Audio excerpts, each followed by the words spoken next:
Hello everyone, एक बार फिर से मैं आप सभी का स्वागत करता हूं आपके अपने यूट्यूब चैनल सक्सेस प्राइड पर। तो जैसा कि आप देख रहे हैं, आज मैं यहां पर अपना लेक्चर नंबर 20 लेकर के आया हूं, जिसमें हम बात करेंगे टर्नआउट्स की। और टर्नआउट्स का ये पार्ट नंबर 2 है। पार्ट नंबर 1 में मैंने आपको बताया था कि पॉइंट्स एंड क्रॉसिंग को मिलाकर के ही टर्नआउट बोला जाता है, और उसकी कुछ टर्मिनोलॉजी को हमने वहां पर डिस्कस किया हुआ था। तो लास्ट वीडियो आप ज़रूर देख लीजिएगा ये वीडियो देखने से पहले, क्योंकि लास्ट वीडियो बहुत इंपॉर्टेंट है इस वीडियो को समझने के लिए। तो चलिए स्टार्ट करते हैं यहाँ पर। जैसा कि आप सभी जानते हैं, मेरा नाम वैभव श्रीवास्तव है और मैं आप सभी का स्वागत करता हूँ आपके अपने चैनल सक्सेस प्राइड पर। अब हमने लास्ट वीडियो में देखा हुआ था कि ये यहाँ पर जो है, ये वाले पॉइंट्स हैं जो हम बात कर रहे हैं, जहाँ पर टंग रेल शिफ्ट हो रही है, उनको हम बोलते हैं पॉइंट्स। ये पॉइंट जहाँ पर हम बात करते हैं क्रॉसिंग, और इस पूरे कंप्लीट अरेंजमेंट को क्या बोला जाता है? टर्न आउट बोला जाता है। साथ ही साथ यहाँ पर कुछ स्विचेस लगे हुए थे। यहाँ पर अगर हम बात करें तो ये स्विचेस लगे हुए हैं, ठीक है। तो यहाँ पर स्विच रेल या टंग रेल बोला जाता है। ये स्टॉक रेल होता है, यहाँ पर ये स्टॉक रेल है, और यहाँ पर फ्रॉग है और फ्रॉग रेल है। तो इस तरीके कुछ हमने टर्मिनोलॉजी देखी हुई थी, जहाँ पर ये स्टॉक रेल्स था, ये वाले जो थे स्टॉक रेल्स थे, क्लोजर रेल्स था, ये गार्ड रेल थे जो हमारे व्हील को गार्ड करने का या अलाइन करने का काम, प्रॉपरली अलाइन करने का काम करते हैं। ये क्रॉसिंग है, ये नोज ऑफ क्रॉसिंग कहा जाता है या टो ऑफ क्रॉसिंग कहा जाता है। साथ ही साथ ये फ्रॉग है, ये फ्रॉग रेल्स हैं। और इस तरीके से हमने कुछ कुछ बातें यहाँ पर की हुई थी। तो ये सारी चीज़ें जानने के लिए आप लास्ट वीडियो देख लीजिएगा, उसमें सारी चीज़ें हमने डिटेल में डिस्कस की हुई हैं, किस तरीके से वर्क कर रहा है। साथ ही साथ मैंने बोला था लीड रेल। अगर हम लीड रेल की मतलब बात करें तो लीड रेल क्या होता है? Lead rail generally normal rails ही होते हैं। लीड रेल जो जनरली नॉर्मल रेल्स होते हैं, बट अगर हम बात करें हील ऑफ द स्विचेस से लेकर के टो ऑफ क्रॉसिंग के बीच में जितने भी रेल्स यूज किए जाते हैं उनको लीड रेल बोला जाता है। तो हमने बोला था कि 4 लीड रेल यहाँ पर यूज करेंगे, ठीक है। और आप pair off switch rail use करेंगे, और हमने बोला था एक क्लोजर रेल यहाँ पर यूज करेंगे। हम किसके लिए? 2 गार्ड रेल यूज करेंगे, किसके लिए? एक पूरा टर्नआउट बनाने के लिए। आगे बढ़ते हैं यहाँ पर। तो ये भी एक टर्नआउट का ही डायग्राम है जो आपको ऑलरेडी दिखाया गया था। ये देखिएगा, ये जो बार दिखाई दे रही हैं यहाँ पर, ये कहलाती हैं स्ट्रेचर बार। तो एक टंग रेल के साथ या तो 2 या तो 3 या 1 या फिर कुछ अलग अलग तरीके के अरेंजमेंट के साथ हम यहाँ पर करते हैं। साथ ही साथ देखिएगा, नीचे की साइड पे आपको दिखाई दे रहा होगा, ये टंग रेल जो है वो एक प्लेट पे फिक्स्ड है। ये प्लेट, ये जो मैंने हैश पोर्शन किया, ये क्या है? एक प्लेट। तो इसको बोलते हैं स्लाइडिंग प्लेट। इस स्लाइडिंग प्लेट के कारण ही टंग रेल मूव कर रही है। तो ध्यान रखिएगा, टंग रेल में जो हील पोर्शन रहता है वो फिक्स रहता है, जबकि टंग पोर्शन मूव होता है, उसी को ही हम बोलते हैं थ्रो ऑफ स्विच, ठीक है। अगेन ये हमने डायग्राम देखा हुआ था कि टंग रेल शुरुआत में क्या होती हैं? टैपर्ड होती हैं। टैपर्ड यानी शुरुआत में थिकनेस बहुत निग्लेजिबल होती है, और धीरे धीरे थिकनेस क्या होती है? बढ़ती जाती है। तो इसमें लेटरल प्रेशर बहुत ज़्यादा होगा, और लेटरल प्रेशर को रेजिस्ट करने के लिए हम क्या लगाते हैं? हेल ब्लॉक नहीं, हील ब्लॉक लगाते हैं। क्या लगाते हैं? हील ब्लॉक यहाँ पर हम यूज़ कर रहे होते हैं, जिसके कारण ज़्यादा फोर्स के साथ ये शिफ्ट नहीं हो और गेज इनका डिस्टर्ब नहीं हो। तो ये सारी बातें हमने लास्ट लेक्चर में की हुई थी, ठीक है। अब एक एक करके इनकी टर्मिनोलॉजी देखना है कि टर्मिनोलॉजी क्या है। पहला होता है फेसिंग डायरेक्शन। फेसिंग डायरेक्शन होता क्या है? मान लीजिए ये आपका टर्नआउट है, ठीक है, ये आपका टर्नआउट है। टर्नआउट पे आप, ये आपकी क्या है? क्रॉसिंग। ये क्या है? क्रॉसिंग, ठीक है। यदि आप क्रॉसिंग की साइड फेस करके खड़े हैं, क्रॉसिंग की साइड फेस करके खड़े हैं, और क्रॉसिंग की साइड देख रहे हैं कहाँ से? आप स्विचेस पर खड़े हुए हैं। ये आपका क्या है? स्विचेस है, ठीक है। ये स्विच पोजीशन है, तो ये स्विचेस है। आप स्विच पर खड़े हुए हैं और क्रॉसिंग की साइड देख रहे हैं, तो ये डायरेक्शन आपकी क्या कही जाएगी? Facing direction. क्या कही जाएगी? Facing direction. बट इसके अपोजिट अगर हम बात करते हैं, तो पहले फेसिंग डायरेक्शन की डेफिनेशन देखते हैं। तो यहाँ देखिएगा, from the toe of switch, switch के टो पॉइंट पे खड़े होकर के टुवर्ड्स द क्रॉसिंग साइड। यदि आप क्रॉसिंग साइड पे देखते हैं तो ये डायरेक्शन कहती है फेसिंग डायरेक्शन। मतलब standing at toe of switch and looking towards the crossing. आप यहाँ पर खड़े हैं और किस तरफ देख रहे हैं? क्रॉसिंग की तरफ देख रहे हैं, वो आपकी फेसिंग डायरेक्शन। जबकि टेलिंग डायरेक्शन क्या है? इसका अपोजिट। आप क्रॉसिंग पे खड़े हो जाइएगा और स्विच की तरफ देखिएगा, तो क्या बोला है? Trailing direction. Trailing direction from the crossing toward the switches side. अगर क्रॉसिंग पे खड़े हो जाएं, स्विच की साइड देखें, तो क्या होगा? ट्रेलिंग साइड कहा जाएगा। और अगर हम बात करें तो यहाँ पर बोला गया starting at crossing and looking towards the switch. तो सिंपल लैंग्वेज में हमें समझना है, क्योंकि ऑब्जेक्टिव यही पूछेगा, ठीक है। If you are standing at crossing and looking towards the switch side, looking towards the switch side, then this condition is known as, क्या कहा जाता है इसको? ट्रेलिंग कंडीशन या ट्रेलिंग डायरेक्शन कहा जाता है। तो कुछ ट्रेन्स ट्रेलिंग डायरेक्शंस की होती हैं और कुछ ट्रेन्स कहाँ होंगी? फेसिंग डायरेक्शंस की होती हैं। ठीक है, इस तरीके से आपको क्वेश्चन पूछा जा सकता है कि if you are standing at a switch, toe of switch, ये देखिएगा ये वाला पॉइंट क्या कहलाता है? Toe of switch. और यहाँ क्या होता है? हील ऑफ स्विच होता है। ठीक है, हील ऑफ स्विच होता है। तो टो ऑफ स्विच और हील ऑफ स्विच अगर हम बात करें तो देखिएगा ये पॉइंट क्या कहलाता है? टो कहलाता है, जहाँ पर बिल्कुल कम थिकनेस है, और उसके बाद ये क्या कहलाता है? हील पॉइंट कहा जाता है। और इसी को हम लगाते हैं हील ब्लॉक, इसी को सपोर्ट देने के लिए हम क्या यूज करते हैं? हील ब्लॉक यूज कर रहे होते हैं। तो हील ऑफ टंग रेल और ये टो ऑफ टंग रेल, जब हम टो ऑफ टंग रेल पे खड़े होंगे और क्रॉसिंग की डायरेक्शन में देखेंगे तो फेसिंग डायरेक्शन, अदरवाइज क्रॉसिंग पे खड़े होंगे और टो ऑफ स्विच की तरफ देखेंगे तो हमारा टेलिंग डायरेक्शन। आई होप कि दोनों चीजें क्लियर होंगी। ठीक है, पॉइंट्स क्या कहलाते हैं? A pair of tongue rails with thin stock rails are commonly known as points. ठीक है, हमसे क्या बोला गया है? यहां पर ये जो टोंग रेल है, ये जो पोर्शन है थिन टंग रेल, ये कौन सा है आपका? ये टोंग रेल है। ठीक है, ये टोंग रेल है। तो a pair of tongue rail, एक टंग रेल दूसरा टंग रेल। ठीक है, a pair of tongue rail with thin stock rail, तो ये रेल है यहाँ पर थोड़ा सा थिन होगा, तो ये stock rail, thin stock rail. तो ये पूरा पोजीशंस जो हमारा कहा जाएगा, ये पूरा पोजीशन क्या कहा जाएगा? ये कहा जाएगा पॉइंट्स। ये क्या कहा जाएंगे? ये पूरी कंडीशन क्या कहा जाएगा? पॉइंट्स कहा जाएगा। तो इनको हम क्या बोलते हैं? पॉइंट्स। और ये इसको क्या बोलते हैं? टोंग रेल, पॉइंट रेल या स्विच रेल भी इसको बोला जाता है। तो ये चीज़ हमें ध्यान रखना है कि पॉइंट्स क्या कहे जाते हैं। अगेन लीड रेल मैंने आपको बताया था, लीड रेल क्या होते हैं? कॉमन रेल होते हैं जो टो ऑफ हील से, इस पॉइंट से, यह है toe of heel, sorry normal होते हैं जो हील ऑफ टोंग से। ठीक है, हील ऑफ टोंग रेल से, जो क्या होते हैं? हील ऑफ टोंग रेल से कहाँ तक जाते हैं? हम कहाँ तक जाते हैं? यहाँ पर देखें तो toe of crossing, toe of crossing. तो जो रेल्स आ रही हैं, मतलब एक 1 2 3 4, तो इन सभी को क्या बोला जाएगा? लीड रेल बोला जाएगा। क्या बोला जाएगा? Lead rail. ये चारों क्या कहे जाते हैं? लीड रेल कहे जाते हैं। कहाँ से? हील ऑफ टोंग रेल से लेकर के टो ऑफ क्रॉसिंग के बीच में। जो ये वॉलेट कलर और ब्लू कलर के दिखाई दे रहे हैं, ये पूरे यहाँ पर लीड रेल कहे जाते हैं। ठीक है, तो एक क्रॉसिंग को। अब एक और क्वेश्चन क्या पूछा जा सकता है ऑब्जेक्टिव में? एक और क्या पूछा जा सकता है? तो पॉइंट्स क्लियर हो गए होंगे। ठीक है, क्या है कि थिन टोंग रेल जो होता है निग्लिजिबल थिकनेस की टोंग रेल, और थिन स्टॉक रेल के साथ जहां पर एंगेज होता है वहां पर पॉइंट्स का क्रिएशन हो रहा होता है। अब एक क्वेश्चन हो जाता है, टोंग रेल्स आर प्रोवाइडेड। ठीक है, tongue rails are provided. Tongue rails कहाँ प्रोवाइड की जाती हैं? Option A, inner of stock rail. ठीक है, option B, outer of stock rail. C, one inner and one outer.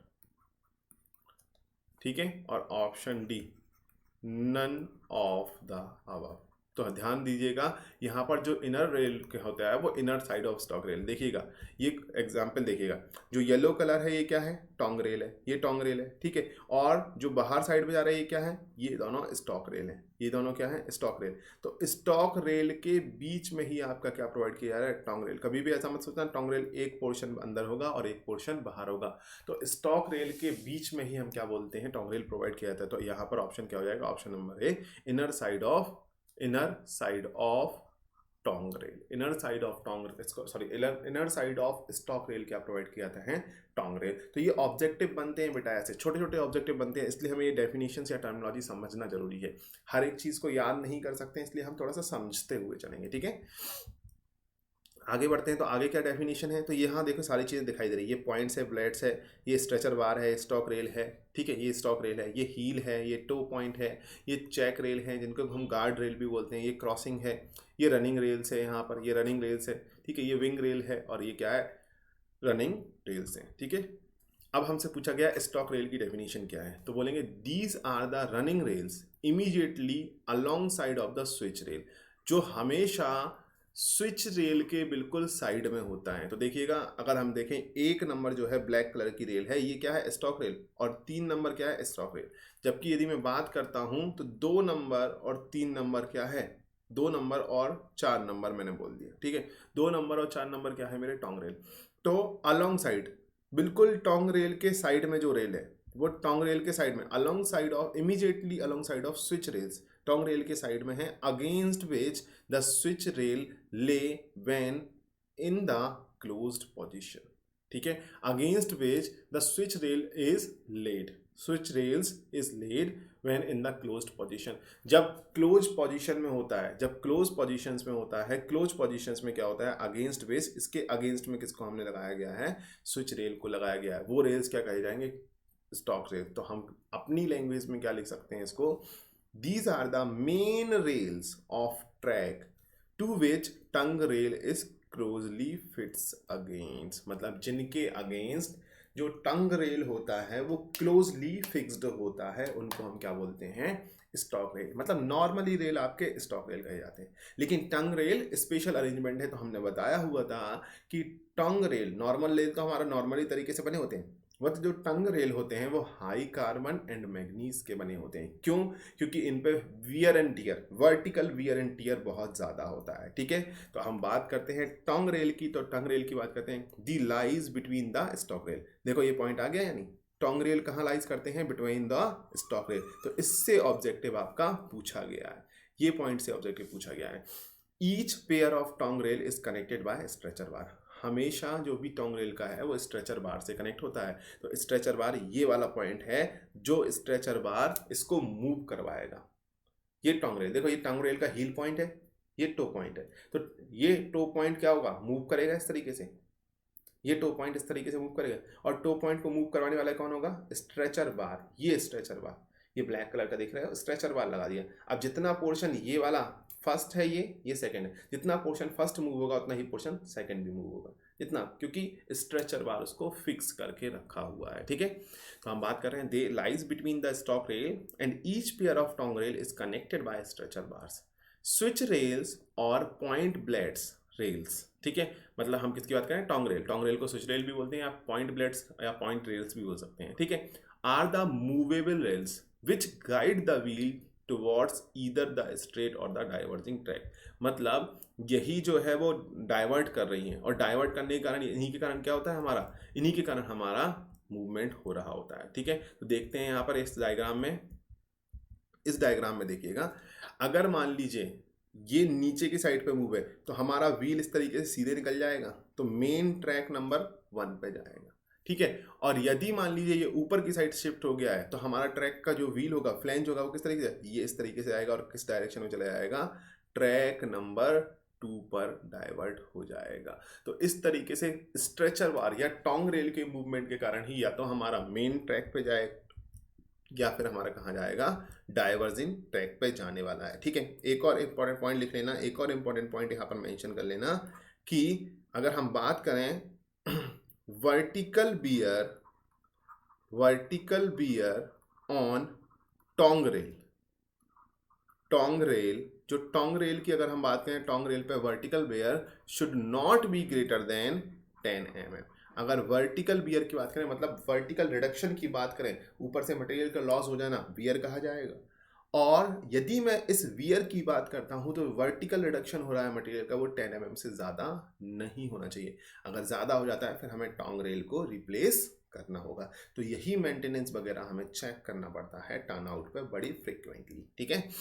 अब स्ट्रेचर बार नाम आया है तो हम देखते हैं पहले लेंथ ऑफ टोंग रेल। तो लेंथ ऑफ टोंग रेल क्या होता है, distance of tongue rail from heel to toe, केवल हील से टो पॉइंट के बीच में जो डिस्टेंस होती है उसको हम लेंथ ऑफ टोंग रेल बोलते हैं। और क्या लिखा है, longer the length of tongue rail smoother is the entry at the switch, ठीक है। क्या बोला गया है, देखिए जो ये रेड पोर्शन है, ये रेड पोर्शन, इसी रेड पोर्शन को क्या बोला गया है, लेंथ ऑफ टोंग रेल। केवल टोंग रेल की लेंथ इतनी ही बोली गई है, क्योंकि उसके बाद हमने क्या बोला है, ये क्लोजर रेल स्टार्ट क्या हो रही है, ये जो रेल स्टार्ट हो रही है ये वाली, ये तो ये क्या है हमारी closure rail, closure rail start हो गई है, ठीक है। तो ये लेंथ ऑफ टोंग रेल, उसको बोला गया जितना ज़्यादा लेंथ होगा उतना ही ज़्यादा स्मूथ स्विच से ट्रांसफ़र होगा। ऐसा क्यों बोला गया है अगर हम बात करते हैं तो देखिएगा, longer the length of tongue rail smoother is the entry to switch. देखो अगर लेंथ लॉन्गर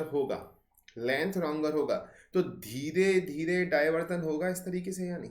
जो डाइवर्जन होगा वो काफ़ी स्मूथली धीरे धीरे होगा या नहीं? और डाइवर्जन अगर धीरे धीरे हुआ, चेंजेस मतलब डायरेक्शन में, ट्रेन की डायरेक्शन में चेंजेस जो हुए वो धीरे धीरे हो रहे हैं, तो उस कंडीशन में जर्क लगने के चांसेस कम हो जाएंगे। और जब जर्क लगने के चांसेस कम हो जाते हैं ना आपके, तो उस कंडीशन में आप मान लीजिएगा कि जो ट्रांजिशन हो रहा है वो काफ़ी स्मूथर हो जाएगा। क्या हो जाएगा? स्मूथ हो जाएगा। तो इसलिए लेंथ जितनी ज़्यादा होगी, लेकिन प्रॉब्लम ये भी आती है ज़्यादा लेंथ रखने पे अगर हम बात करें तो क्रॉसिंग पॉइंट बहुत दूर हो जाता है, क्रॉसिंग पॉइंट बहुत दूर हो जाता है। इसलिए हम एनालिसिस के बेसिस पे इस लेंथ ऑफ टोंग रेल को प्रोवाइड करते हैं कि यहाँ पर स्पीड कितनी है ट्रेन के निकलने की, उसके बेसिस पे हम लेंथ ऑफ टोंग रेल को, क्योंकि अगर कम स्पीड कम लेंथ हुई तो स्पीड हमें बहुत कम करनी पड़ेगी, सडनली बहुत कम करनी पड़ेगी, और ज़्यादा लेंथ है तो थोड़ी सी ज़्यादा स्पीड पे भी हम वहाँ से पास हो सकते हैं, ठीक है। थ्रो ऑफ स्विच क्या कहलाता है? देखिएगा इंपॉर्टेंट है ये वाला पॉइंट, क्योंकि ये ऑब्जेक्टिव में पूछा गया है, ठीक है। थ्रो ऑफ स्विच क्या कहलाता है? ये डेफिनेशन भी कई बार पूछी गई है ऑब्जेक्टिव में, ठीक है। तो थ्रो ऑफ स्विच देखिएगा, जो हमने बोला था ये स्ट्रेचर बार है, ठीक है, ये स्ट्रेचर बार है।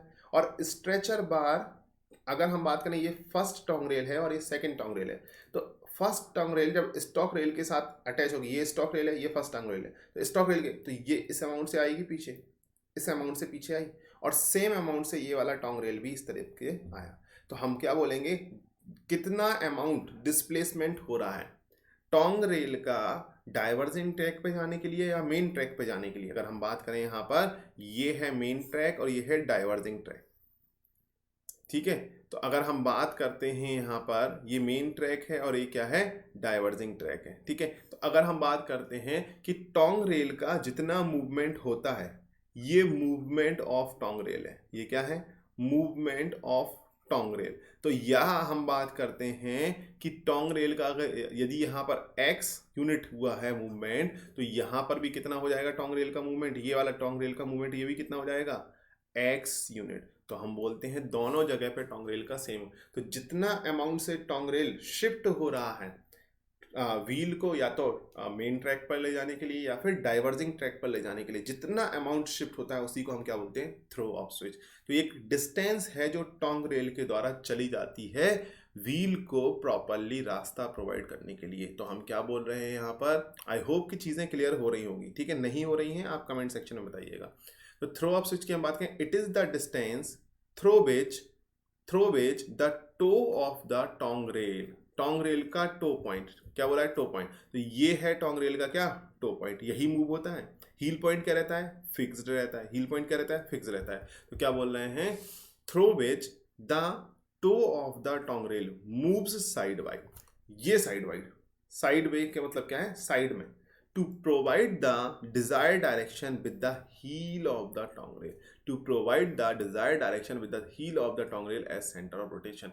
मतलब इस रोटेशन में जो सेंटर ऑफ रोटेशन माना जाएगा वो क्या माना जाएगा? Heal point of tongue rail माना जाएगा। तो ध्यान रखिएगा, थ्रो ऑफ स्विच जो है, it is the distance through which the toe of the tongue rail moves sideway to provide the desired direction with the heel of the tongue rail. और अगर हम बात करें थ्रो ऑफ स्विच की, कुछ standard value ली गई हैं इंडियन स्टैंडर्ड के अकॉर्डिंग, जो हम लिया गया है ब्रॉड गेज के लिए 9.5 सेंटीमीटर टू 11.5 सेंटीमीटर। तो ध्यान रखिएगा, मैक्सिमम 11.5 सेंटीमीटर है और मिनिमम कितना है? 9.5 सेंटीमीटर, डिपेंड ऑन फ्लेंज की ब्रेथ पे डिपेंड करता है, ठीक है। एंड मीटर गेज के लिए कितना है या नैरो गेज के लिए कितना है? 8.9 और टू 10 सेंटीमीटर है। कितना है? 8.9 टू 10 सेंटीमीटर यहाँ पर वैल्यू ली गई है। तो ध्यान रखिएगा, ये वैल्यू बार बार पूछी जाती है, तो हमें ध्यान रखना है कि ब्रॉड गेज के लिए 9.5 टू 11.5 और metre gauge and narrow gauge के लिए 8.9 सेंटीमीटर टू 10 सेंटीमीटर यहाँ वैल्यू ली गई है। और ये बहुत इंपॉर्टेंट वैल्यू है, ध्यान रखिएगा। थ्रो ऑफ स्विच समझ में आया या नहीं? ठीक है। तो स्ट्रेचर बार का जितना मूवमेंट हुआ, टो पॉइंट का, टोंग रेल के टो पॉइंट का जितना मूवमेंट हुआ, व्हील को उसका ट्रैक प्रोवाइड, चाहे मेन ट्रैक हो चाहे ब्रांच ट्रैक हो, प्रोवाइड करने के लिए वो हमारा थ्रो ऑफ स्विच कहा जाएगा। आई होप क्लियर हो रहा होगा। और ब्रॉड गेज के लिए 9.5 सेंटीमीटर और मीटर गेज के लिए 8.9 सेंटीमीटर। ठीक है, चलिए आगे बढ़ते हैं। तो ये मूवमेंट जो होगा वो हमारा थ्रो ऑफ स्विच कहा जाएगा। अब विंग रेल, विंग रेल क्या होता है? These rails helps in guiding the wheels in their proper routes, guide the wheel path. हमने बात की हुई थी लास्ट लेक्चर में भी कि ये जो रेल्स हैं ये कहलाती हैं विंग रेल्स, और इनका काम क्या होता है? जो भी व्हील्स आ रहा है उसको उसके प्रॉपर डायरेक्शन के साथ इसको अकोमोडेट करना। अगर हम बात करते हैं यहाँ पे अगर आ रहा है तो इसको प्रॉपरली यहाँ से इस तरीके से ले जाना, तो ये हमारा होता है विंग रेल। और साथ ही साथ इसके सामने क्या लगाए जाते हैं? गार्ड रेल, गार्ड रेल या फिर चेक रेल। ठीक है, चेक रेल, और इसको क्या बोलते हैं? गार्ड रेल भी। ठीक है, गार्ड रेल भी बोला जाता है। तो गार्ड रेल और चेक रेल यहाँ पर लगाए जाते हैं। तो ये भी हमारा किस तरीके से होते हैं? यहाँ पर इस तरीके से होते हैं। तो ध्यान रखिएगा, these rails help in guiding the wheels in their proper routes, guide the wheel path. ठीक है, हमने लास्ट लेक्चर में बात की थी, अगर ये गाइड रेल विंग रेल नहीं लगाए गए तो क्या होगा? फ्लेंज थोड़ा यहाँ बाहर को आ जाएगा, ये फ्लेंज यहाँ आ गया, और जब फ्लेंज यहाँ आ गया तो यहाँ पर प्रॉपर डायरेक्शन नहीं मिल पाएगी। उसी तरीके से यहाँ पर अगर फ्लेंज बाहर आया है, ठीक है, क्योंकि यहाँ पर हम बात करते हैं कि फ्लेंज को बाहर की साइड पे एक फोर्स मिल रहा है। कौन सा? आउटर साइड पे सेंट्रीफ्यूगल फोर्स मिलता है, जिसके कारण फ्लेंज बाहर साइड पे भागने की कोशिश करेगा। तो उसको प्रॉपर इस पोजिशन में बनाए रखने के लिए यहाँ पर हम चेक रेल या गार्ड रेल लगाते हैं, जिसके कारण व्हील यहाँ से ऐसा आएगा और इस तरीके से गाइड होकर के अंदर की साइड में चला जाएगा। ठीक है, मतलब ये हमारा पोर्शन है। अगर इस तरीके से, तो यहाँ पर व्हील आया और इस तरीके से पोर्शन इस तरीके से यहाँ पर आगे निकल जाएगा, इस तरीके से आगे निकल जाएगा। तो साथ ही साथ यहाँ पर उसके अपोजिट में विंग रेल, तो वो भी व्हील को गाइड करने का काम कर रहा होगा। ठीक है, तो wing rail, these rail helps in guiding the wheels in their proper routes, मतलब guide the wheel path. Check rail क्या होता है, या guard rail? These are provided opposite to the wing rail, ये भी विंग रेल के opposite provide किए जाते हैं। तो ये वाला क्वेश्चन बहुत पूछा गया है। Check rails are provided, check rails are provided, option A opposite to wing rail, option B parallel to opposite to wing rail, opposite to stock rail, option C opposite to closure rail, और option D none of the above. तो हमारा क्या हो जाएगा? Opposite of wing rail. या अगर यहाँ पर ऑप्शन होता along side of stock rail, along side of stock, तो हम बात करते हैं इनको स्टॉक रेल। ये हमारा स्टॉक रेल है, ये स्टॉक रेल है, और स्टॉक रेल के क्या है? साइड में प्रोवाइड किया जा रहा है। तो along side of stock rail भी हमारा आंसर हो सकता है। वहां पर थोड़ा सा ध्यान दे करके आंसर दीजिएगा। आई होप चीजें क्लियर हो रही होंगी। ठीक है, चलिए क्लोजर रेल की अगर हम बात करें तो दीज आर द स्ट्रेट और कर्व्ड रेल। तो अगर हमें क्वेश्चन में आता है कि दोनों लिखे हुए हैं, स्ट्रेट भी लिखा हुआ है और कर्व्ड भी लिखा हुआ है, तो हमें मोस्ट प्रेफर किसको करना है? कर्व्ड रेल को, क्योंकि ये मोस्टली कर्व रेल होते हैं। ठीक है, कर्व रेल, और ये कहाँ प्रोवाइड किए जाते हैं? हील ऑफ टोंग रेल और टो ऑफ क्रॉसिंग के बीच में। ठीक है, तो हम बात कर रहे हैं यहाँ पर, ये हमारा क्या है? ये हमारा है heel of tongue rail, heel of tongue rail, और ये क्या है? ये है हमारा टो ऑफ क्रॉसिंग, और इनके बीच में ही हमारा क्या प्रोवाइड किया जाता है? ये क्लोजर रेल। ये हमारा क्या है? ये क्लोजर रेल है, और इन दोनों के बीच में ही प्रोवाइड कर रहे हैं। ठीक है, तो अगर हम बात करते हैं यहाँ पर, closure rails are the straight और curve rails do that are positions in between the heel of switch and toe of frog. Frog मतलब वही क्रॉसिंग है। ठीक है, तो अगर हम बात करते हैं तो इस पॉइंट को क्या बोलते हैं? फ्रॉग। इस पॉइंट को क्या बोला जाता है? फ्रॉग। और फ्रॉग का मतलब है फ्रॉग का टो पॉइंट, ये टो पॉइंट हो गया फ्रॉग का। ठीक है, तो हम वहाँ पर हम प्रोवाइड करते हैं क्या? हमारा विंग रेल। ठीक है, इसको इरेज कर देते हैं। तो मैं आपको फिर से बताता हूँ, ये पॉइंट जो है ये कहा जाएगा हील ऑफ टोंग रेल, और ये पॉइंट क्या कहा जाएगा? ये जो पॉइंट का है ये क्या कहा जाएगा? टो ऑफ फ्रॉग, या फिर टो ऑफ क्रॉसिंग। ये क्रॉसिंग के बीच में जो ये रेल प्रोवाइड की जा रही है, ये रेल, ये रेल, ये रेल, ये रेल क्या कही जाती है? हमारी क्लोजर रेल्स कही जाती हैं। क्या कही जाती हैं?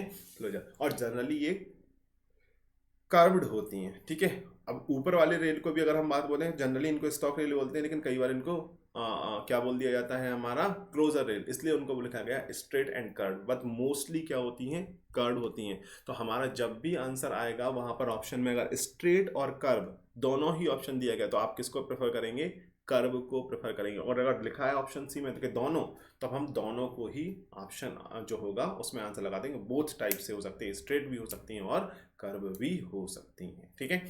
अब फ्लेयर क्या कहलाता है, फ्लेयर तो आपने अभी देखा जो ये चैक रेल है, चैक रेल का ये वाला पोर्शन देखिएगा, ये वाला पोर्शन। तो अगर हम बात करते हैं चैक रेल का ये वाला पोर्शन तो थोड़ा सा टैपर्ड है, टैपर्ड है, टैपर्ड है या फिर आप बोलें बेंट है, बेंट पोर्शन है। तो ये जो बेंट पोर्शन है जो हमारा व्हील को प्रॉपरली गाइड करने का काम करेगा, इसी पोर्शन में उसको हम क्या बोलेंगे, फ्लेयर पोर्शन बोला जाता है। क्या बोला जाता है, फ्लेयर पोर्शन। तो क्या लिखा गया है, flare this is provide to guide the wheel so that flange of the wheel enter and leave the turnout smoothly. Turnout पे स्मूथली मूवमेंट कराने के लिए व्हील को, फ्लैंज के जो फ्लैंज है व्हील का उसको प्रॉपरली हमें डायरेक्ट करना पड़ेगा, और वो प्रॉपरली डायरेक्ट करने का काम कौन करता है, फ्लेयर पोर्शन करता है। तो हम बोलेंगे it is the end portion of check rail और विंग रेल। विंग रेल में भी आप देखिएगा यहाँ पर, विंग रेल में ये पोर्शन क्या है, फ्लेयर है। चैक रेल में क्या है, ये एंड पोर्शन जो है वो फ्लेयर्ड है। अब यहाँ से डायरेक्शन में आ रही होगी चाहे यहाँ से डायरेक्शन में आ रही होगी, दोनों डायरेक्शन के लिए गाइड करने का जो फ्लैंज होगा, फ्लैंज को प्रॉपरली गाइड करने का काम किसका है, फ्लेयर का हो जाता है। तो ध्यान रखिएगा, फ्लेयर पोर्शन किस किस रेल में पाया जाता है, पॉइंट रेल में पाया जाता है नहीं, स्टॉक रेल में पाया जाता है नहीं, विंग रेल में पाया जाता है यस, चैक रेल में पाया जाता है यस। तो आपको ये भी यहाँ पर आंसर ध्यान रखना होगा कि फ्लेयर पोर्शन किस किस टाइप के रेल में पाया जाता है। ऑप्शंस बना करके आपको पूछ सकता है कि किस तरीके से पूछेगा, flare portion is find out, one stock rail, two tongue rail, three क्या होगा, चैक रेल, और फोर्थ होगा आपका wing rail. Option A 1 2 and 3, ठीक है। Option B 3 only, option C 3 and 4, ठीक है, और ऑप्शन डी 4 ओनली। तो हमारा ऑप्शन क्या हो जाएगा, हमारा आंसर हो जाएगा 3 एंड 4, ऑप्शन 3। स्टैक रेल में भी पाया जाता है और विंग रेल में भी पाया जाता है। तो इस तरीके से क्वेश्चंस आपके टर्मिनोलॉजी से पूछे जाते हैं, तो बिल्कुल ध्यान से पढ़िएगा, ध्यान से समझिएगा। देखो सारी डेफिनेशन आप नहीं रट सकते हो, और रट सकते हो तो रट लेना, कोई दिक्कत नहीं है, ठीक है। बट मैं कहूँगा इन चीज़ों को समझने की कोशिश करना। तो पिछला लेक्चर ज़रूर देख लें, उसके बाद ये लेक्चर देखेंगे, सारी चीज़ें वहाँ पर डिटेल में डिस्कस की हैं, बस उनकी डेफिनेशन आज बता रहा हूँ, तो सारी चीज़ें आपको क्रिस्टल क्लियर हो जाएंगे, ठीक है। और यदि नहीं हो तो कमेंट सेक्शन में मुझसे ज़रूर पूछ लीजिएगा, उसको मैं फिर से डिफाइन करूँगा, फिर से आपकी क्लास यहाँ पर ले ली जाएगी, ठीक है, कि क्या है, ठीक है। चलिएगा आगे बढ़ते हैं। अब हमसे पूछा गया हील ब्लॉक, ठीक है। अब हील ब्लॉक होता क्या है, आपने देखिएगा इस वाले चैप्टर में यहाँ पर देखा होगा, इस वाले डायग्राम में देखिएगा थोड़ा सा, ठीक है। यहाँ पर इस वाले डायग्राम में देखिएगा, अगर इस वाले आप डायग्राम में देखते हैं तो यहाँ पर आपको एक पोर्शन दिखाई दे रहा है ब्लैक कलर का, ठीक है। यहाँ पर एक रेड कलर का ये पोर्शन दिखाई दे रहा होगा, ठीक है। इसको साफ कर देता हूँ, ठीक है। तो अगर हम बात करें तो यहाँ पर एक पोर्शन दिखाई दे रहा है, साथ ही साथ यहाँ पर एक पोर्शन दिखाई दे रहा है। तो ये जो ब्लॉक्स दिखाई दे रहे हैं इनको क्या बोलते हैं, हील ब्लॉक्स बोलते हैं। क्या बोलते हैं, हील ब्लॉक्स बोलते हैं। और इनका काम, जो ब्लॉक है ये वाला पोर्शन, ये है ये ब्लॉक, ये है ब्लॉक, ठीक है। यहाँ पर ये ब्लैक कलर का जो है वो है ब्लॉक, ठीक है। तो ये हील ब्लॉक्स कहे जाते हैं। जनरली हम एक प्रॉपर डिस्टेंस मेंटेन करने के लिए, दो रेल्स के बीच में एक प्रॉपर डिस्टेंस मेंटेन करने के लिए हम ब्लॉक्स का यूज़ करते हैं, उनको हम क्या बोलते हैं, हील ब्लॉक्स बोलते हैं, ठीक है। और इन्हीं हील ब्लॉक्स के, मान लीजिए ये एक रेल है, दो रेल हैं, इनके बीच में यहाँ पर ब्लॉक लगा है, तो ब्लॉक पोर्शन के ऊपर ही यहाँ से फ्लैंज पास हो जाता है। अब ये मत सोचना कि उस पूरे गैप को भरते हैं, टॉप टू बॉटम पूरा गैप, ये रेल है, ये दूसरी रेल है, इनके टॉप टू बॉटम पूरे गैप में आप ब्लॉक लगाओगे, नहीं। ब्लॉक एक सर्टेन हाइट पे लगता है और वहां के ऊपर से फ्लैंज पास हो जाता है, ठीक है। उसके ऊपर से क्या होता है, फ्लैंज पास हो जाता है। तो अगर हम बात करें तो heel block, heel of the tongue rail is connected to a stock rail by a means of cast iron heel block. ध्यान रखिएगा, ये कास्ट आयरन, कई जगह पे हम वुडन के भी यूज करते हैं, लेकिन यहाँ पर मोस्टली क्या यूज करते हैं, कास्ट आयरन। क्योंकि हमने बात की हुई थी कि यदि मैं यहां पर बात कर रहा हूं, यहां पर एक ब्लॉक लगा होगा, ठीक है, ब्लॉक क्यों लगा होगा, यहां पर जो होगा वो एक इस तरीके का ब्लॉक लगा होगा, ठीक है। अब ये ब्लॉक क्यों लगा होगा, ब्लॉक लगा होगा क्योंकि हमारा जब व्हील आगे की तरफ मूव करेगा तो यहां से आएगा लेटरल प्रेशर। लेटरल प्रेशर के कारण टंग रेल है, थिकनेस उसकी कम है, तो कम होने के कारण टंग रेल मूव होने की कोशिश करेगा बाहर साइड को, और उसको सपोर्ट देने के लिए हमने क्या लगाया है, हील ब्लॉक लगाया है। साथ ही साथ हील पॉइंट को, जो हील पॉइंट है, ये जो हील पॉइंट टंग रेल का हील पॉइंट है, इस हील पॉइंट को फिक्स करना है और टंग पोर्शन को क्या कराना है, मूव कराना है। ये टंग पोर्शन को क्या कराना है, मूव, ये टंग पोर्शन को मूव कराना है, हील पोर्शन को फिक्स करना है। तो इसको स्टॉक रेल के साथ फिक्स करने के लिए भी हम क्या यूज करते हैं, cast iron heel block use किया जाता है। कास्ट आयरन का हील ब्लॉक वहां पर यूज किया जाता है। तो यहाँ पर वही लिखा हुआ है कि हील ब्लॉक जो है वो कास्ट आयरन का होता है और कनेक्ट करता है किसको, connect to the stock rail by means of cast iron block. Heel of the tongue rail जो होता है वो कनेक्ट किया जाता है via cast iron heel block to the stock rail. And यही क्या करता है, एक गैप प्रोवाइड करता है व्हील ऑफ फ्लेंज के लिए। जो फ्लेंज का व्हील है, इस हील ब्लॉक को, अगर ये टंग रेल है, ये टंग रेल है देखना, और ये क्या है आपका, ये स्टॉक रेल, ये स्टॉक रेल है और ये टंग रेल है। तो इन दोनों के बीच में अगर मैंने ब्लॉक लगा दिया, अब दोनों आपस में मिल तो नहीं पाएंगे पूरे, और जब मिल नहीं पाएंगे तो इनके बीच का जो स्पेस है वो किसके लिए यूज होगा, फ्लेंज को मूव करने के लिए। इस तरीके से फ्लेंज को मूव करने के लिए इसके बीच का स्पेस यूज होगा, और इस हील ब्लॉक के ऊपर से फ्लेंज इस तरीके से पास आउट हो जाता है, ठीक है। तो अगर हम बात करते हैं, it is the same distance block which provide flange way between the running rail and the check rail. साथ ही साथ ये वही सेम ब्लॉक है जो कि फ्लेंज वे मतलब एक स्पेस, फ्लेंज वे का मतलब क्या है, स्पेस, दो रेल के बीच में, दो एडजेसेंट रेल के बीच में स्पेस प्रोवाइड करना। फ्लेंज वे मतलब दो एडजेसेंट रेल के बीच में स्पेस प्रोवाइड करना।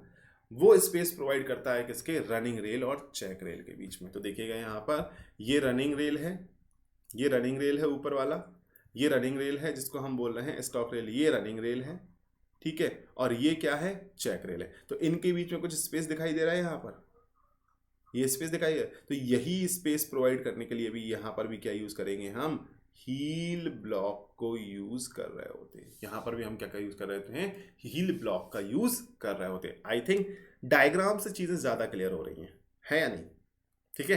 तो चलिए, तो हम देखते हैं यहाँ पर कि it is the same distance block which provide a flange way between the running rail and check rail, ठीक है। फ्लेंज वे कुछ भी नहीं है, एक डिस्टेंस है जो कि हम प्रोवाइड करते हैं किस किस के बीच में, दो रेल्स के एडजेसेंट पोर्शन के बीच में। लाइक ये डायग्राम देखिएगा, ठीक है, यहां पर मान लीजिए ये एक स्टॉक रेल है, ये क्या है, स्टॉक रेल, और इसके साइड में क्या है, एक टॉन्ग रेल, ये एक टॉन्ग रेल है, ठीक है। अब इन दोनों के बीच में अगर हम बात करें, अगर हम क्रॉस सेक्शन देख रहे हैं, तो क्रॉस सेक्शन कहाँ देख रहे हैं, समझिएगा, क्रॉस सेक्शन हम कहाँ देख रहे हैं, ये क्रॉस सेक्शन देख रहे हैं, ए बी, ठीक है। या फिर आप यहाँ पे मान लो, जहाँ पे हील ब्लॉक है आपका, वहां पर मान लो आप ए बी क्रॉस सेक्शन आप देख रहे हो। जब ए बी क्रॉस सेक्शन पे देखा तो एक आपकी स्टॉक रेल हो गई और एक क्या हो गई, टॉन्ग रेल, ठीक है। तो इसी क्रॉस सेक्शन को हमने देखा, क्रॉस सेक्शन ए बी पे देखा। अगर हमने क्रॉस सेक्शन ये देखा, ये स्टॉक रेल है, ये टॉन्ग रेल है, और इनके बीच में यहां पर हील ब्लॉक लगा दिया है। ये स्टॉक रेल है, समझिएगा बात को, ये स्टॉक रेल है, ये क्या है, टॉन्ग रेल है, और ये क्या है, हील ब्लॉक, ठीक है। अब आपने क्या किया, यहां पर एक क्रॉस सेक्शन काट दिया, ये क्रॉस सेक्शन काटा ए बी। तो अब क्रॉस सेक्शन ए बी पे हम देखना चाह रहे हैं। तो जैसे ही हमने क्रॉस सेक्शन ए बी देखा, एक स्टॉक रेल मिली, एक टॉन्ग रेल, इनके बीच में ये क्या मिला, हील ब्लॉक। और अगर हील ब्लॉक मिला तो दो एडजेसेंट रेल जिनके बीच से फ्लेंज पास हो रहा है, ये क्या है आपका, ये फ्लेंज है, और ये व्हील है पूरा, ठीक है, और ये व्हील है। तो जिनके बीच से फ्लेंज पास हो रहा है उसको हम क्या बोलेंगे, फ्लेंज वे क्लियरेंस। इसको क्या बोला जाएगा, फ्लेंज वे क्लियरेंस। लेकिन एक होता है फ्लैंज बे डेप्थ। तो फ्लैंज बे डेप्थ क्या होता है? स्टॉक रेल के टॉप से top of the heel block के टॉप तक जो डेप्थ होती है उसको क्या बोला जाता है? Flange way depth. और एक और टर्म होता है हील डाइवर्जेंस। हील डाइवर्जेंस क्या होता है? जो यहां पर अगर हम बात करें तो अगर मैं बात करता हूं यहां पर, तो ये वाला फेस जो होगा वो रनिंग फेस होगा या नहीं? ये running face of stock rail. और ये वाला फेस क्या होगा? ये इसका रनिंग फेस, टोंग रेल का रनिंग फेस। रनिंग फेस का मतलब क्या है? जिस फेस पर आपका फ्लैंज के साथ गाड़ी दौड़ रही है, फ्लैंज जिस ओर होता है वो आपका रनिंग फेस कहा जाता है, और अपोजिट साइड क्या कहा जाता है? Non running face. ठीक है, तो अगर रनिंग फेस के बीच की दो एडजेसेंट रेल के रनिंग फेसेस के बीच की डिस्टेंस निकालते हैं, ठीक है, तो running faces distance between running faces के बीच की डिस्टेंस निकालते हैं ऑफ टू एडजेसेंट रेल। कोई भी जो दो एडजेसेंट रेल हैं उनके बीच रनिंग फेसेस के बीच की डिस्टेंस, उसको heal divergence. Flange way clearance क्या कहा जाता है? डिस्टेंस, इनर डिस्टेंस कोई भी डिस्टेंस हो वो, अब जरूरी नहीं रनिंग फेसेस के, distance between two adjacent rail. जो दो एडजेसेंट रेल हैं उनके बीच की जो डिस्टेंस है उसको फ्लैंज बे क्लियरेंस कहा जाता है। ठीक है, तो अब यहां पर एक क्वेश्चन जनरली पूछा गया है। ठीक है, option which of the following is correct? Which of the following is correct? अगर हम करेक्ट की बात पूछ रहे हैं कौन सा सही है, तो option A, flange way distance is less than heel divergence। ठीक है, option B, flange way distance is greater than heel divergence. Option C, flange way distance is is less than equal to heel divergence. और flange way distance is greater than equal to heel divergence. कौन सा option सही है? तो मुझे बताइएगा। यहां पर फ्लैंज बे क्लियरेंस दो पोर्शन के बीच में, दो एडजेसेंट रेल के बीच में, अब इसी सेक्शन पे खड़े होकर देख लो, अगर फ्लैंज बे क्लियरेंस की बात की जाएगी तो फ्लैंज बे क्लियरेंस क्या होगा? ये हमारा एक स्टॉक रेल है और ये हमारा क्या है? एक टोंग रेल है। ठीक है, तो फ्लैंज बे क्लियरेंस क्या होगी? इनर साइड के बीच की डिस्टेंस, ये होगी हमारी फ्लैंज बे क्लियरेंस। और अगर हम बात करें इसी सेक्शन पे बात करें, अगर हम बात करें हील डाइवर्जेंस, तो ये हमारा क्या होगा? इस पोर्शन का हील डाइवर्जेंस। तो आपको समझ में आ रहा है मैं क्या कहना चाह रहा हूं? हील डाइवर्जेंस हमेशा फ्लैंज बे क्लियरेंस से क्या होगा? ज्यादा होगा, क्योंकि फ्लैंज बे क्लियरेंस दो रेल के बीच की डिस्टेंस है, जबकि दो रनिंग फेजेस के बीच की डिस्टेंस हील डाइवर्जेंस जो कि हमेशा ज्यादा रहेगी। तो ऑप्शन क्या होगा कि flange way distance will always be less than किसका? Heel divergence. कभी इक्वल भी नहीं होगा, हमेशा कम रहने वाला है। तो इस तरीके के क्वेश्चन ऑब्जेक्टिव में पूछे गए हैं, तो आपको थोड़ा सा ध्यान देकर के ये डेफिनेशन समझना है। क्लियर हो रही है बात? किस तरीके के क्वेश्चन, तो इसलिए मैं यहाँ पर क्वेश्चन बार बार फ्रेम करके पूछ रहा हूँ क्योंकि आप चीज़ों को समझने की कोशिश कर सकें। ठीक है, अगेन हील डाइवर्जेंस की हमने बात कर ली है कि हील डाइवर्जेंस क्या कहलाता है, तो हील डाइवर्जेंस की भी यहाँ पर बात हो गई है। क्या? It is a distance measured between running faces of stock rail and tongue rail. Running faces, stock rail और टोंग रेल के रनिंग फेसेस के बीच में क्या होता है? उसको at a heel of switch, heel point पे, स्विच के हील पॉइंट पे रनिंग फेसेस के बीच में जो हम डिस्टेंस बोलते हैं उसको हम बोलते हैं हील डाइवर्जेंस या हील क्लियरेंस।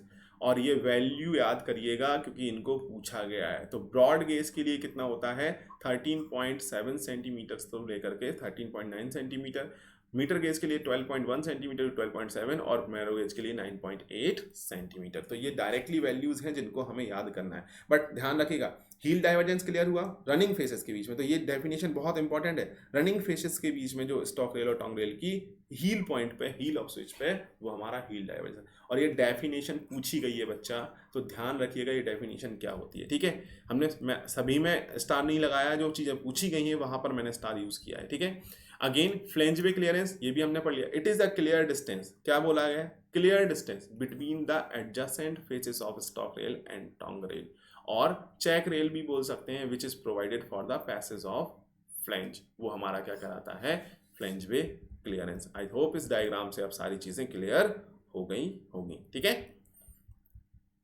अगेन हमने बात की है कि फ्लैंज वे विड्थ डेप्थ, तो फ्लैंज वे डेप्थ क्या है, distance between the top of running rail and top of heel block. हमने देखा है ये जो फ्लैंज वे डेप्थ है क्या है, top of running rail, running rail के टॉप से फ्लैंज के सॉरी किसके, हील ब्लॉक के टॉप तक की जो डेप्थ होती है उसको क्या बोला जाता है, फ्लैंज वे डेप्थ बोला जाता है। तो ये डेप्थ भी हमने यहाँ पर पढ़ ली है कि ये डेप्थ क्या होती है, तो थोड़ा सा इसको भी ध्यान रखिएगा कि ये डेप्थ क्या होती है। कई बार क्वेश्चन इससे भी पूछ सकता है, क्योंकि फ्लैंज पे क्लियरेंस एंड हील क्लियरेंस, अगर हम बात करते हैं अगर हम बात करते हैं हील डाइवर्जेंस एंड फ्लैंज पे क्लियरेंस, दोनों से क्वेश्चन पूछा गया है, या हील क्लियरेंस, दोनों से क्वेश्चन पूछा गया है। अब नेक्स्ट क्वेश्चन आपसे फ्लैंज पे डेप्थ से भी पूछा जा सकता है। और देखिएगा DFCCIL का जो आपका पेपर आ रहा है उसमें रेलवे का काफ़ी अच्छा वेटेज रहता है, बहुत अच्छा वेटेज रहता है, तो आप जरूर कीजिएगा, ठीक है। अगेन नेक्स्ट है स्विचेस एंगल। अब क्या है, स्विच एंगल की बात की गई। देखो इसको जनरली किससे डिनोट किया जाता है, बीटा से जनरली डिनोट किया, तो लिखा है नीचे बीटा से डिनोट किया जाता है। अब आपने बोला था कि यहाँ पर ये आपकी स्टॉक रेल थी, समझिएगा बात को, क्या बोला था आपने, ये आपकी स्टॉक रेल थी, ठीक है। थोड़ा डायग्राम सब बड़ा सा बना रहा हूँ समझाने के लिए। और यहाँ पर आपकी क्या थी, टोंग रेल थी। तो टोंग रेल बिल्कुल पतली सी थी, उसके बाद क्या हो रही थी, ये सेक्शन थोड़ा सा बड़ा हो जा रहा था, ये इस तरीके से था, और ये सेक्शन धीरे धीरे क्या हो रहा था, इस तरीके से बड़ा हो जा रहा था, थिकनेस आती जा रही थी, ठीक है। अब इन दोनों में अगर मैं इस पॉइंट पे देखूं जहां पर ये ऐड हो रहा है, एक टेंजेंट डालना चाहूं, तो टेंजेंट डालना चाहूं तो यहां पर जो स्विच पॉइंट है, स्विच पॉइंट पे अगर हम स्विच पॉइंट पे बात करते हैं, टोंग रेल और स्टॉक रेल के बीच जो एंगल बनता है उसको हम क्या बोलते हैं, स्विच एंगल बोला जाता है। क्या बोला जाता है, अगर हम बात करते हैं कि स्टॉक रेल और टोंग रेल के बीच में स्विच पॉइंट पर जो एंगल फॉर्म होता है उसको क्या बोला जाता है, स्विच एंगल बोला जाता है। और ये स्विच एंगल डिपेंड करता है आप कितना कितना कितना थ्रो ऑफ स्विच पा रहे हैं, ठीक है। थ्रो ऑफ स्विच का हमने क्या बोला था कि टोंग रेल कितना मूव होती है, टोंग रेल कितना मूव होती है, ये हमारा क्या था, थ्रो ऑफ स्विच था। थ्रो ऑफ स्विच मतलब टोंग रेल कितना मूव होती है, व्हील के जो फ्लैंज है उसको डाइवर्ट करने के लिए, उसको रास्ता देने के लिए कितना मूव होती है, उसको ही हम क्या बोलते हैं, थ्रो ऑफ स्विच बोला जाता है। तो ये हमेशा बीटा किस पे डिपेंड करता है, थ्रो ऑफ स्विच पे। साथ ही साथ टोंग रेल की लेंथ पे भी डिपेंड करता है। अब टोंग रेल की दो लेंथ आ सकती हैं। पहला S1 आती है एक्चुअल लेंथ। एक्चुअल लेंथ का मतलब होता है जो एक्चुअली है, एक्चुअल लेंथ का मतलब एक्चुअली। अब हम देखें इसको सिंपल डायग्राम में बना के देखें, एक टोंग रेल और एक इस तरीके से। तो अगर हम थिकनेस 0 मानते हैं तो उस कंडीशन में एक लेंथ आएगी टोंग की S1। लेकिन अगर हमने थिकनेस 0 नहीं मानी तो कुछ लेंथ कम हो जाएगी। डेप्थ अगर हम माने तो थिकनेस कुछ ना कुछ हो, तो थिकनेस कुछ ना कुछ होने के कारण इसकी लेंथ क्या होगी, कुछ कम हो जाएगी, तो उसको बोलते हैं थ्योरेटिकल, ठीक है। तो हम दो तरीके की, एक एक्चुअल लेंथ होती है, S2 एक्चुअल होता है और S1 थ्योरेटिकल। तो यहाँ पर लिखा हुआ है आपका कि स्विच एंगल क्या कहा जाता है, switch angle it is the angle between the running faces of stock rail and tongue rail. तो स्टॉक रेल और टंग रेल के रनिंग फेसेस, अब देखो यहाँ पर जो बीटा बनाया है, जो मैंने बाहर बना दिया है, तो ध्यान रखिएगा बहुत थिकनेस कम है इसलिए, ठीक है। जबकि जो एक्चुअल में जो बीटा आएगा वो किस तरीके से आएगा, अगर डेफिनेशन के अकॉर्डिंग अगर हम देखें तो एक्चुअल में किस तरीके से आएगा, डेफिनेशन के अकॉर्डिंग ये रनिंग फेसेस होगा। तो रनिंग फेसेस, ये हो गया रनिंग फेसेस, और ये हो गया इसका रनिंग फेसेस, और ये हो गया इसका रनिंग फेसेस। इन दोनों के बीच का जो ये एंगल बन रहा है इसको हम क्या बोलेंगे, बीटा एंगल बोला जाएगा, रनिंग फेसेस के बीच का, ठीक है। तो ये डेफिनेशन ध्यान रखना, मुझसे गलती हो गई थोड़ी सी, ध्यान रखिएगा आप लोग। It is the angle between the running faces of stock rails and tongue rail. Again it is a function of heel divergence. किसका फंक्शन है, heel divergence and length of tongue rail.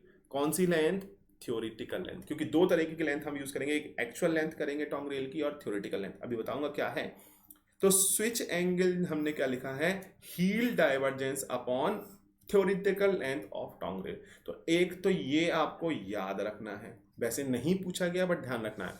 दूसरा स्विच एंगल की जो definition है वो पूछी गई है, तो ये याद रखना है। तीसरा ये पूछा गया है कि ये किस किस का फंक्शन है, तो हील डाइवर्जेंस और लेंथ ऑफ टॉन्गरेल का फंक्शन है। हील डाइवर्जेंस और लेंथ ऑफ टॉन्गरेल का ये फंक्शन है। अब देखिएगा यहाँ पर स्विच एंगल डिफाइन कैसे करते हैं, तो यही डायग्राम बनाया। ये मेरा क्या है, स्टॉक रेल, और ये क्या है मेरा, ये वाला जो है वो क्या है, वो टॉन्गरेल है। ठीक है। अगर मैंने बात की है कि यहाँ पर अगर हम बात करते हैं यहाँ पर S2, ठीक है, अगर हम बात करते हैं S1 क्या है, थ्योरेटिकल। जब थिकनेस जीरो है यहाँ पर, तो थिकनेस जीरो के केस में हम पूरा ऊपर तक ले जाएंगे इसको, यानी कैसे, समझिएगा बात को थोड़ा सा।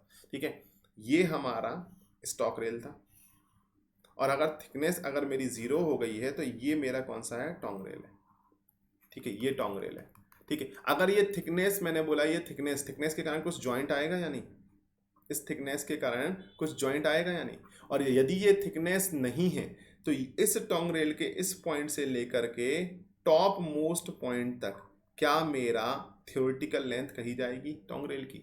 बट एक्चुअल में थिकनेस कुछ ना कुछ है, तो थिकनेस कुछ ना कुछ होने के कारण ऊपर का पोर्शन आपको छोड़ना पड़ेगा, और जब ऊपर का पोर्शन छोड़ना पड़ेगा तो ये जो S2 लेंथ आएगी वो क्या आ जाएगी, actual length of tongue rail आ जाएगी। तो दो तरीके की लेंथ आपको क्वेश्चन में दी जा सकती हैं, एक S1 दिया जा सकता है, एक S2 दिया जा सकता है। S1 क्या है, थ्योरेटिकल है, जहां पर थिकनेस निग्लिजिबल माना गया है, और S2 क्या है, हमारी actual length of tongue rail यहाँ पर बोला गया है। ठीक है, तो हमने यहाँ पर S1 एंड S2 मेंशन किया हुआ है। S1 क्या है, S1 theoretical length of tongue rail, और S2 क्या है, actual length of tongue rail. D क्या है, हील डाइवर्जेंस है, और T क्या है, thickness of tongue rail. Then switch angle अगर हम बात करें तो स्विच एंगल ये आएगा मेरा, ये बीटा स्विच एंगल होगा। ठीक है, अगर बीटा स्विच एंगल होता है तो हम लिखेंगे यहाँ पर sine beta is equal to कितना हो जाएगा, D/S1। और अगर हमने D/S1 लिखा तो बीटा जो स्विच एंगल है, क्या मैं साइन इनवर्स D/S1 लिख सकता हूँ, यानी D/S1 लिख सकता हूँ। और अगर मैंने ये फॉर्मूला कब अप्लाई करूंगा, जब thickness negligible, when thickness T is equal to negligible, यानी जीरो मान ली गई है। तो देख दीजिएगा, when thickness of the tongue rail is at toe is zero, thickness toe है तो beta is equal to sine inverse D/S। अब S हम जनरली यहाँ पर S1 ही अप्लाई करते हैं। कौन सा करते हैं, S1, क्योंकि हमने थिकनेस जीरो मान लिया है, तो यहाँ पर S इज इक्वल टू क्या है, S1 वैल्यू रख देंगे आप, आंसर आ जाएगा। लेकिन यदि थिकनेस टॉन्ग रेल ली गई है तो थिकनेस लेने के कारण अब मेरी जो लेंथ आएगी वो एक्चुअल लेंथ हमें कंसीडर करनी पड़ेगी, क्योंकि अगर रनिंग फेसेस की बात करें तो टोटल तो D था, ये कितना था, हील डाइवर्जेंस, ये क्या था, हील डाइवर्जेंस। ठीक है, हील डाइवर्जेंस था, और हील डाइवर्जेंस में से हमें टी थिकनेस माइनस करना पड़ेगी। तो हील डाइवर्जेंस में टी थिकनेस माइनस करेंगे तब हमारा ये मान लेंगे रनिंग फेस इस तरीके से कुछ मिलने वाला है। इनिशियली थिकनेस को हमने माइनस कर दिया, तो D-T ये वैल्यू यहाँ पर मिलने वाला है, यहाँ रनिंग फेसिस से लेकर के इस टॉन्ग रेल के सेंटर पॉइंट तक, क्योंकि कुछ करेक्शन अप्लाई करने, और नीचे रहेगा S2, तो हम क्या बोलेंगे, beta is equal to D-T upon S1 sine inverse के फॉर्म में, या फिर beta is equal to sine inverse D/S2। अगर हमें D के फॉर्म में लगाना है तो डायरेक्टली S2 वैल्यू लगाएंगे, और D-T से लगाते हैं तो हम क्या लगाएंगे, S1 वैल्यू। ये सारी चीज़ें हम देखें तो ज्योमेट्री बेस्ड है, ज्योमेट्री बेस्ड। ये हमारा D था और ये हमारा एंगल बीटा है। अब हम बात कर रहे हैं यहाँ पर कि अगर हमने D-T लगाया, इफेक्टिव वाला लगाया, D-T लगाया, तो हम क्या लेंगे यहाँ पर, S1 लेंगे। पूरा थ्योरेटिकल लिया जाता है क्योंकि ऑलरेडी करेक्शन लगा दिया है थिकनेस का, D-T कर दिया, मतलब D टोटल था, उसमें से T थिकनेस माइनस कर दिया, थिकनेस माइनस ऑलरेडी करेक्शन लगा दिया, तो D-T अपॉन S1। जबकि यहाँ पर करेक्शन अप्लाइड नहीं किया है इसलिए D/S2 ही लगाएंगे, D-T यानी करेक्शन अप्लाइड नहीं किया इसलिए D/S2। और हमने लिखा हुआ था sine beta is equal to D/S, और उसी के बेसिस पे हमने बीटा इज इक्वल टू क्या निकाल लिया है, साइन इनवर्स D/S, और उन फॉर्मूले को यहाँ पर लिख दिया है। तो ये इंपॉर्टेंट फॉर्मूले हैं, आपको याद रखना है। अब एक क्वेश्चन कैसा आ सकता है, मान लीजिए क्वेश्चन आ जाएगा, वहाँ गिवन आपको दे देगा S1 गिवन है, S2 गिवन है, और D गिवन है। आपसे पूछेगा स्विच एंगल बताइएगा, तो आपको क्या करना पड़ेगा? सबसे पहले अगर स्विच एंगल कहीं भी निकालना है, सॉल्यूशन कहीं भी करना है, तो आपको क्या करना पड़ेगा? स्विच एंगल का फॉर्मूला क्या होता है? या तो sine inverse D minus T by S one लगाओ, या फिर sine inverse D by S two लगाओ। ठीक है, S one S two D है, सभी कुछ चीजें हैं, स्विच एंगल आप आसानी से निकाल सकते हो डी बाई एस टू। लेकिन अब सुनना बात, डी नहीं दिया क्वेश्चन में, मान लो ये D not given, not given, इसकी जगह आपको क्या दे दिया है? टी गिवन है। टी क्या हो? गिवन। अब आपको क्या करना पड़ेगा? यहां से इक्वेशन लगाइएगा, क्या d minus T upon S one is equal to D by S two. यहां से आप d कैलकुलेट हो सकता है या नहीं? d कैलकुलेट हो सकता है, और जैसे ही d कैलकुलेट हुआ, क्या बीटा कैलकुलेट कर पाओगे? बिल्कुल सही बात है या नहीं? तो इस तरीके से आपको क्वेश्चन पूछा जा सकता है। अगर हम एई एग्जाम्स की बात करें, कहीं भी इस तरीके से थोड़ा सा लेंथी बना करके क्वेश्चन पूछा जा सकता है। तो हमें पहले क्या करना पड़ेगा? पहले यहाँ से डी कैलकुलेट करना पड़ेगा, क्योंकि हमें टी दिया है, डी की वैल्यू नहीं दी गई है, और जब तक डी की वैल्यू नहीं आएगी, जब तक हमारा एंगल कैलकुलेट नहीं हो पाएगा। क्लियर है बात? तो चलिए हम बात करते हैं। यहाँ पर आपकी सारी टर्मिनोलॉजी पॉइंट्स से रिलेटेड खत्म हो गई है। अब आपका क्रॉसिंग वाला पोर्शन बचा हुआ है, तो वो नेक्स्ट लेक्चर में ले लूँगा, और यहाँ पर जो भी चीज़ समझ में नहीं आ रही है उसको आप कमेंट सेक्शन में बता दीजिएगा, हम उसको डिस्कस कर लेंगे। ठीक है, अब आगे बढ़ते हैं। आपकी नॉलेज जो हमने पढ़ा है, कितनी चीज़ें हमें याद हैं, ये सारी चीज़ें देख लेते हैं। ठीक है, ऑब्जेक्टिव बीच में भी किए हैं हमने, ऑब्जेक्टिव लास्ट में भी कर रहे हैं। ठीक है, तो the distance through which the tongue rail moves laterally at toe point. Toe point पे जो टंग रेल कितना मूव हो रहा है, टो पॉइंट पे टंग रेल हमारा कितना मूव हो रहा है of the switch, the movement of train. ठीक है, for the movement of train के लिए कितना हमारा ये स्विच हो रहा है, कितना चेंजेस हो रहा है, तो इसको क्या कहा जाता है? इसको क्या कहा जाता है? थ्रो ऑफ स्विच कहा जाता है। क्या कहा जाता है? Throw of switch.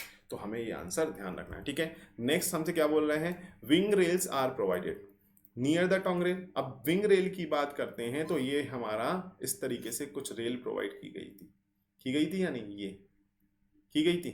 अगर हमारा ये इस तरीके से कुछ रेल प्रोवाइड की गई थी, तो उसको क्या बोलते हैं? हम विंग रेल बोला जाता है। क्या बोला जाता है? विंग रेल बोला जाता है। अब हमसे पूछा गया है कि विंग रेल कब कब प्रोवाइड करते हैं। ठीक है, अगर हम बात करते हैं तो विंग रेल कब कब प्रोवाइड करते हैं, क्या बोलते हैं? Near the tongue rail? बिल्कुल नहीं, ये हमारा विंग रेल है। ठीक है, ये हमारा क्या है? स्टॉक रेल है। ठीक है, और ये हमारा क्या है? चेक रेल है। ये हमारा चेक रेल है। तो हमसे पूछा गया नियर द टोंग रेल? बिल्कुल नहीं, टोंग रेल तो नहीं बोल सकते हम। ठीक है, अगर हम बात करें near the check rail, check rail के अपोजिट होता तब तो हम बोलते हैं ठीक है, टोंग रेल हो सकता है, नियर द टोंग रेल हम बोल सकते हैं, लेकिन चेक रेल के अपोजिट होता है, नियर नहीं होता। Near the stock rail? नहीं भैया, ये तो क्या कहलाता है? फ्रॉग रेल कहा जाता है। तो फ्रॉग रेल के पास प्रोवाइड करते हैं, तो ये भी नहीं। ठीक है, अब बचा टोंग रेल और इन क्रॉसिंग्स। ठीक है, अगर यहाँ पे बात करें तो ये क्रॉसिंग्स। ठीक है, इन क्रॉसिंग, तो बिल्कुल सही बात। अगर हम ए और बी में से चूज करना चाहें तो ये एक पॉइंट क्या है? क्रॉसिंग। और टोंग रेल तो यहाँ पर ही खत्म हो रही है, क्योंकि उसके बाद क्लोजर रेल, ये टोंग रेल आती है, उसके बाद क्या आती है? ये क्लोजर रेल आती है। ठीक है, तो हम बात करें नियर द टोंग रेल, ये तो गलत हो जाता है, लेकिन हमारा बचता क्या है? इन क्रॉसिंग। क्रॉसिंग पे जनरली विंग रेल प्रोवाइड किया जाता है, जिससे हम गाइड कर सकें प्रॉपरली व्हील्स को। तो इस तरीके से आप एलिमिनेशन करके भी अपने आंसर्स को निकाल सकते हैं, जो चीज़ पड़ी हुई हैं उनके बेसिस पर। तो ध्यान रखिएगा, यहाँ पर ऑप्शन नंबर डी सही होगा। बहुत बढ़िया, काफ़ी लोगों ने सही आंसर दिया हुआ था। तो अब देखिएगा यहाँ पर तीसरा question, the angle between the gauge faces of stock rail and tongue rail. अब देखो, गेज फेसेस बोल दिया, और गेज फेसेस का मतलब क्या होता है? Running faces. गेज फेसेस का मतलब क्या होता है? Running faces. तो the angle between the gauge faces of stock rails and tongue rail is called. अगर हम गेज फेसेस की बात करें तो इनके बीच का जो एंगल होता है वो क्या कहलाता है? बीटा। और बीटा मतलब क्या होता है? Switch angle. तो ऑप्शन नंबर ए यहाँ पर सही हो जाएगा, switch angle. Angle of crossing, crossing में पढ़ेंगे हम अलग से। एंगल ऑफ टर्न आउट कुछ होता नहीं है, नन ऑफ दीज हमारा होगा नहीं, क्योंकि स्विच एंगल यहाँ आंसर हो जाएगा। तो अब नेक्स्ट जो हम चैप्टर, इसी चैप्टर का नेक्स्ट पार्ट पढ़ने वाले हैं, वो क्रॉसिंग पढ़ेंगे। वहाँ पर angle of crossing, turn out, सारी चीज़ें हम वहाँ पर बात करने वाले हैं, तो उसको ध्यान रखिएगा। तो आपसे मिलते हैं नेक्स्ट लेक्चर में जल्दी ही। तब तक के लिए जिन लोगों ने चैनल सब्सक्राइब नहीं किया है वो सब्सक्राइब कर लेगा। और ध्यान रखिएगा, आज या कल में मैं आपको यहाँ पर एयरपोर्ट इंजीनियरिंग का भी लेक्चर्स, एक और नया लेक्चर्स प्रोवाइड कर दूंगा। Due to some medical emergency अभी कुछ हो नहीं पाया था, sorry for that, sorry for delay. हमारे साथ बने रहिएगा, लाइक कमेंट एंड शेयर कीजिएगा वीडियो को ज़्यादा से ज़्यादा, जिससे ज़्यादा से ज़्यादा लोगों तक पहुँचे। और नीचे टेलीग्राम चैनल की लिंक है, आप उसको ज्वाइन कीजिएगा, क्योंकि वहाँ पर ही आपको सारे PDF मिलेंगे। एज वेल आपको क्विज भी वहाँ पर किया जा रहा है कंडक्ट, एज वेल आपको वहाँ पर करंट अफेयर भी शेयर किया जा रहा है। ठीक है, तो thank you so much, thank you everyone for being with us.